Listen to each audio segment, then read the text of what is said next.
اللهم صل على سيدنا محمد وعلى آل سيدنا محمد كما صليت على إبراهيم وعلى آل إبراهيم في العالمين إنك حميد مجيد. أعوذ بالله من الشيطان الرجيم. بسم الله الرحمن الرحيم. قلنا يا نار كوني بردا وسلاما على إبراهيم وأرادوا به كيدا فجعلناهم الأخسرين. سیدنا ابراہیم علیہ السلام کو جب آگ میں ڈالا گیا، کیا عجیب بات کی انہوں نے فرمایا کہ یا اللہ آپ بھی ایک ہیں اور میں تیرا ایک ہی بندہ ہوں، اب جو آگ میں ڈالا جا رہا ہے، اس وقت زمین پر تیری عبادت کرنے والا میرے سوا کوئی نہیں. ان ظالموں نے حضرت کو رسیوں سے جکڑا بھی، تو اس وقت آپ نے یہ کلمات فرمائے، لا الہ الا انت سبحانک لک الحمد ولک الملک لا شریک لک. کوئی معبود برحق نہیں مگر آپ، پاک ہے تیری ذات اور تمام ہم محامد تیرے لیے ہیں، سب ملک تیرا ہے جس کا کوئی شریک نہیں. حضرت جبریل سامنے آئے اور کہا کہ حضرت ابراہیم آپ کو حکم فرمائیں میری طرف کوئی خدمت ہو، اور فرمایا تمہاری طرف تو میری کوئی حاجت نہیں، ہاں اللہ کی طرف ہے. اللہ اللہ، دیکھیں کہ اللہ کے انبیاء پہ کتنی بڑے امتحان آئے. آگ میں ڈالے گئے، زندہ ان کو کھڑے کر کے ان کے سروں پر ارے چلا کے دو دو ٹکڑے کیے گئے. آج تو کسی عالم دین کو دو چار گالیاں بھی دے دے تو اس کو تکلیف ہوتی ہے، حالانکہ یہ تو حق والوں کا زیور ہے کہ ان کو تکلیف ہوگی، ان کو گالیاں ملیں گی. اور جس جماعت یا جس عالم کو کوئی پتھر نہ مارے وہ سمجھے میں حق پہ نہیں ہوں. اگر حق پہ ہوگا تو وارث محمد مصطفیٰ ہوگا. جب حضور کو پتھر مارے گئے تو پھر تم کون ہو؟ حضور کو کون سا الزام ہے جو نہیں دیا گیا کہ آپ جادوگر ہیں، آپ جھوٹے ہیں، نعوذ باللہ شاعر ہیں، کاہن ہیں؟ کون سا نعوذ باللہ ظلم اور الزام ہے جو ظالموں نے نہیں دیا؟ لیکن اللہ کا ایک ہی حکم تھا کہ فَاصْبِرْ كَمَا صَبَرَ أُولُو الْعَزْمِ مِنَ الرُّسُلِ، کہ آپ صبر کریں. تو اس سے پہلے بھی جو شان والے پیغمبر ہیں ان کو بھی تو آزمایا گیا، کتنے قتل ہوئے. تو اب کہتے ہیں کہ جب حضرت ابراہیم علیہ السلام کو ڈالا گیا تو خادن المطر جو ہے، جو بارشوں پر اللہ کا فرشتہ ہے، اس نے کہا کہ متى امر بالمطر فارسلہ، پتہ نہیں اللہ کب حکم دیں گے. اب اس کے بعد بھی کوئی بات باقی رہ گئی ہے کہ خلیل کو آگ میں ڈالا جا رہا ہے اور مجھے حکم نہیں مل رہا کہ بارش برساؤ.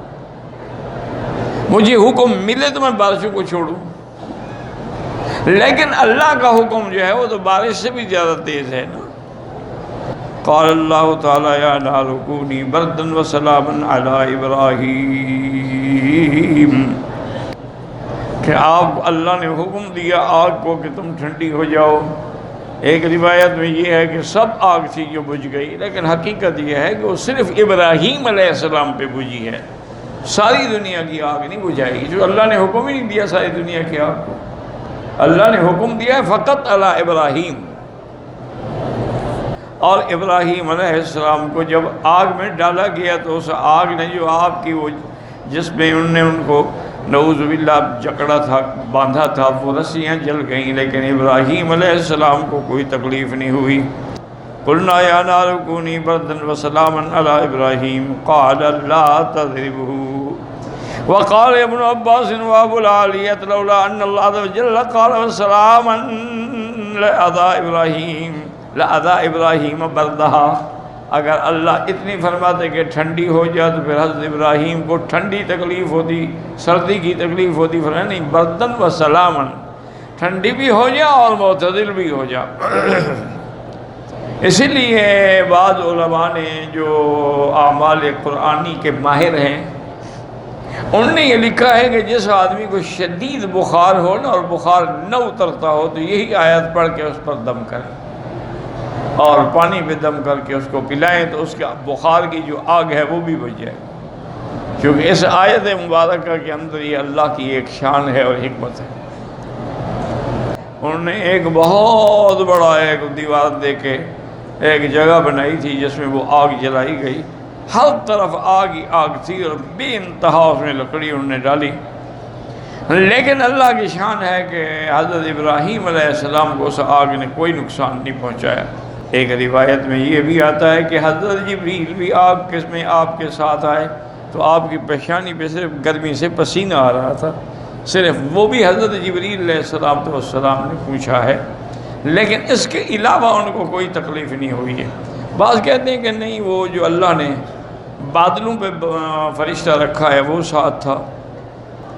ایک روایت یہ بھی آئی ہے کہ جب حضرت ابراہیم علیہ السلام کو آگ میں ڈالا گیا تو 50 یا 40 دن آپ اس آگ میں رہے،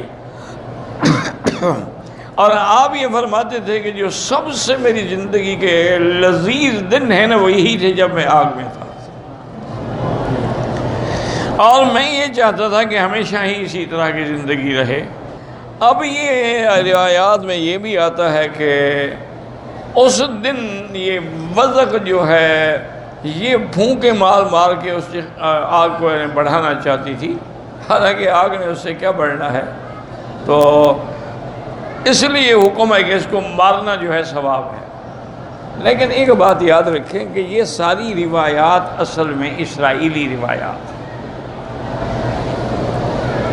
کہ آپ 40 دن رہے یا 50 دن رہے یا جبریل آپ کے ساتھ تھے، یہ سب روایات جن کا قرآن پاک سے کوئی تعلق نہیں۔ اللہ کے قرآن نے ان باتوں کا ذکر ہی نہیں کیا۔ اللہ نے قرآن پاک میں اتنی فرمایا ہے کہ انہوں نے آگ میں ڈالا، اللہ کے حکم سے آگ ٹھنڈی، بس۔ وہ کتنے دن کتنی راتیں اس کی تفصیل کوئی نہیں قرآن کے اندر سے، اور نہ ہی کسی صحیح حدیث مبارک میں ہے۔ یہ سب کعب الاحبار اور روایات اسرائیلیہ ہیں جو علماء صرف معلومات کے لیے لکھ لیتے ہیں، لیکن اس کا اعتبار کوئی نہیں ہوتا۔ تو اسی لیے، لیکن ایک بات میں کوئی شک نہیں ہے کہ سیدنا ابراہیم کو جب آگ میں ڈالا گیا تو آپ کے کپڑے اتارے گئے، آپ منجنیق میں تھے اور بغیر کسی لباس کے۔ اسی لیے صحیح حدیث میں ہے کہ میرے آقا نے سرکار مدینہ رحمت دو عالم صلی اللہ علیہ وسلم نے فرمایا کہ قیامت کے دن جب ہم قبروں سے اٹھیں گے تو سب سے پہلے جو جنت کا جوڑا ہے وہ حضرت ابراہیم کو پہنایا جائے گا۔ تو صحابہ حیران ہو گئے، انہوں نے کہا قبل کا یا رسول اللہ، آپ سے بھی پہلے؟ آپ نے کہا مجھ سے بھی پہلے پہنایا جائے۔ انہوں نے کہا اس کی وجہ کیا؟ انہوں نے کہا اللہ کی توحید کے لیے سب سے پہلے پیغمبر کے کپڑے اتارے۔ آج اللہ اس کا بدلہ دے گا کہ ساری دنیا کھڑی رہے، پہلے خلیل اللہ کو لباس پہنا۔ یاد رکھیں یہ بہت بڑی سزا ہے کہ کسی کو ننگا کر دیا جائے۔ آدم نے جب غلطی کی تو پہلی سزا کیا ملی تھی؟ فَبَدَتْ لَهُمَا سَوْآتُهُمَا، ننگے ہو گئے۔ فَطَفِقَا يَخْصِفَانِ عَلَيْهِمَا مِنْ وَرَقِ الْجَنَّةِ۔ ابراہیم کو دشمنوں نے جب سزا دی تو کیا ہے کہ ان کو بھی ننگا کر دیا گیا۔ تو یہ کوئی معمولی بات نہیں ہوتی، اور پیغمبر، نبی، خلیل اللہ۔ باقی یہ بات کہ اس وقت آپ کی عمر 16 سال تھی یا 17 سال تھی، جب قرآن نے ذکر نہیں کیا تو ہم کہاں سے لے آئیں؟ یہ بس باتیں ہوتی ہیں، ٹھیک ہے، معلومات کے لیے ذکر کر دیں۔ ہاں ایک روایت ہے صحیح کہ جب سیدنا ابراہیم الخلیل کو آگ میں ڈالا گیا تو اس وقت جو بادشاہ تھا نا جس کے حکم پر یہ سب کچھ ہوا، نمرود کے حکم پر، وہ اپنے محل کی چھت پہ چلا گیا اپنے گھر والوں کے ساتھ، آؤ دیکھیں خلیل کیسے جل رہا ہے، ہمارا مقابلہ کرتا تھا نا، ہمارے خداؤں کو توڑا تھا نا۔ تو جب اوپر آیا تو دیکھنے کی کوشش کی، اللہ نے حکم دیا جبریل علیہ السلام کو فکشف عن الغطا، یہ آگ کا پردہ جو ہے نا ہٹا دو، میرے دشمن کو دیکھنے دو۔ تو حضرت جبریل نے وہ پردہ جب ہٹایا، اس نے دیکھا تو وہ بے ساختہ کہہ اٹھا نعم الرب رب ابراہیم، ابراہیم رب تو تیرا سچا ہے، جس نے تمہیں آگ سے بھی بچا لیا، اس کے منہ سے بھی نکل گیا۔ یہ بات روایات صحیحہ میں ہے۔ تو پھر یہ ویسے ہمیشہ اللہ کا ایک وعدہ یاد رکھو کہ اِنَّا لَنَنْصُرُ رُسُلَنَا وَالَّذِينَ آمَنُوا مَعَهُ، ہم اپنے رسولوں کی خود مدد کرتے ہیں، اور جو ایمان والے ان کی بھی ہم مدد کرتے ہیں۔ اس لیے جب صحابہ نے گھبرا کے کہا تھا کہ متی نصر اللہ، تو فوراً جواب آیا ان نصر اللہ قریب، اللہ کی مدد قریب ہے۔ تو اس لیے ہمیشہ یاد رکھیں کہ اہل حق کو کبھی گھبرانا نہیں چاہیے، بالکل اپنے حق پر اور صحیح عقیدے پر جمے رہیں، مرد ہے یا عورت ہے یا بچہ ہے یا جوان ہے، اس کو کبھی پاؤں میں لغزش نہیں آنی چاہیے۔ جو ظالم ظلم کرتے ہیں کرنے دیں۔ اب دیکھ رہے شیخ الاسلام ابن تیمیہ کو کنویں میں قید کیا گیا، لیکن انہوں نے فرمایا کہ بھائی مجھے کنویں میں رکھو یا جیل میں رکھو، جہاں رکھو، مجھے کچھ تو دے دو تاکہ میں کچھ لکھتا رہوں۔ یہ جو فتاویٰ ہے نا، یہ انہوں نے وہیں بیٹھ کے لکھا ہے۔ اللہ والے وہاں بھی کام میں لگے رہتے ہیں،